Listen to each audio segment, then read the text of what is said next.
Hello everyone, this is Moshe, the electric Israeli on FSD. If you're new, please subscribe and help me change the world one electric car at a time. Thank you to all of my supporters. Support me on Patreon.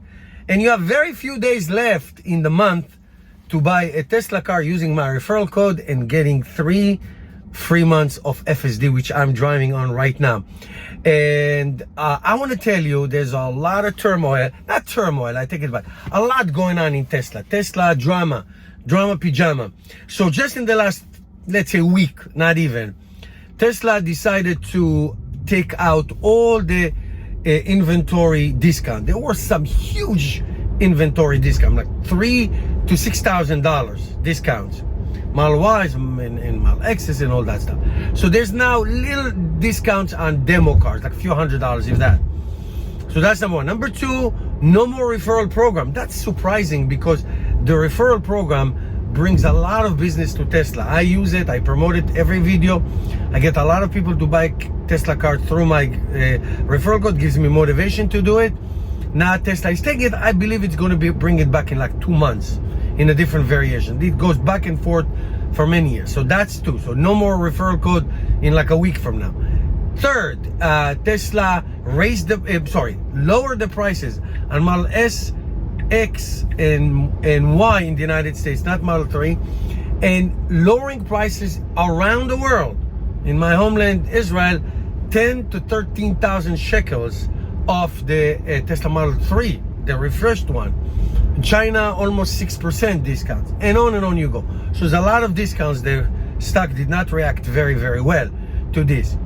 Moving on, the big one, the big news, Tesla FSD that I love. I just went to Home Depot. Even if I have to go like 2-minute drive, I go on FSD. I just love it. It's so awesome and it's so good. Even though sometimes I get mad and I criticize it, but I love it because it is very good. FSD now, $99 a month. If you want to if you want to subscribe, you can do one time. I did it many times, but it was $200 before taxes. And also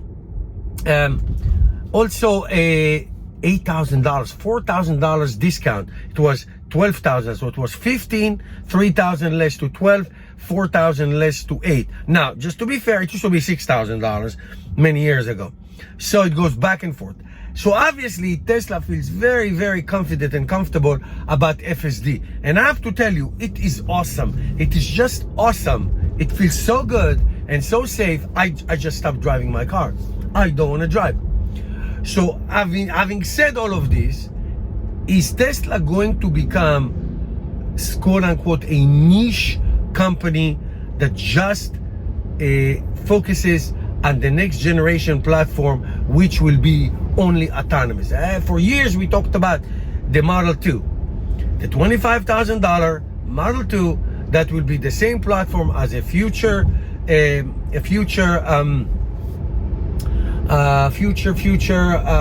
Robotaxi, so it can be both. And now it feels maybe that the next platform is going to be just a Robotaxi. Now, what are the opportunities? What are the downsides?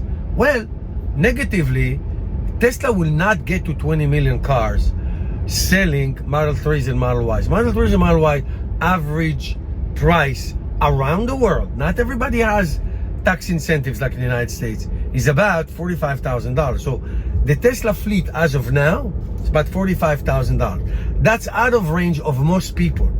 That's 2 million cars a year, maybe 2.5 million, but that's it. That's not going to be 20 million.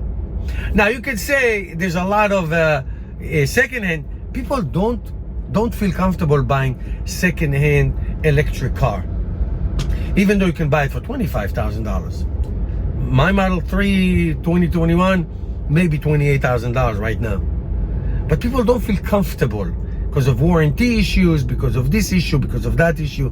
It's not like people don't buy it, people will buy it. However, somebody wants a new car, $45,000 average. Now, again, it all depends which country you live and what are your priorities. In Israel, there are very little incentives, so it is very expensive. That's why BYD is doing very well, because it's much cheaper than Tesla's. So is Tesla going to put all their eggs in one basket, on the Robotaxi saying that my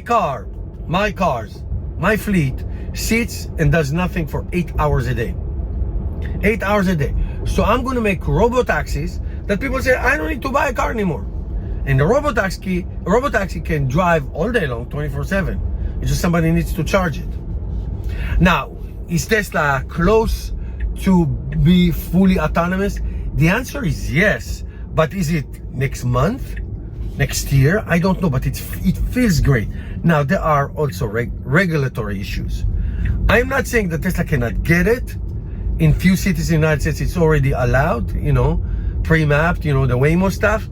And the Waymo is totally uneconomic. Tesla FSD is much more economic. It's just, you can put the computer in any car and cameras and do software updates anytime you want. So that's not the issue. So are they going to go all in and say, okay, most people will start driving, taking our cars, ordering our cars and taking it from one point to the other? I am getting in age. Driving is not going to be good for me anymore. Or you just don't want to drive. Young people don't want to have a car. They can't afford it. It's very expensive, insurance. Now, whose liability is if something happened? You know what I mean? There's a lot of regulatory questions like that.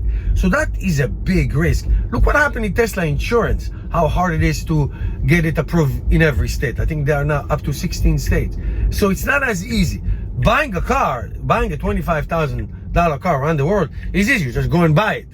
That's where your 10 to 20 million cars a year comes into play. So that's where, when you want it. So if Tesla is going to do it, is Tesla going to be just a niche market that prioritizes only robotaxis, autonomous cars, and licensing their technology to others? They may go this way. Listen, Elon Musk is not exactly, he's a little bit, as we say in Yiddish, mashugana. Okay? He may go for it. Never bet against him. I never know. So I wonder what Tesla is actually going to do. It's going to be very interesting. What do you think? Thank you guys for watching. Leave me comments below. See you next video.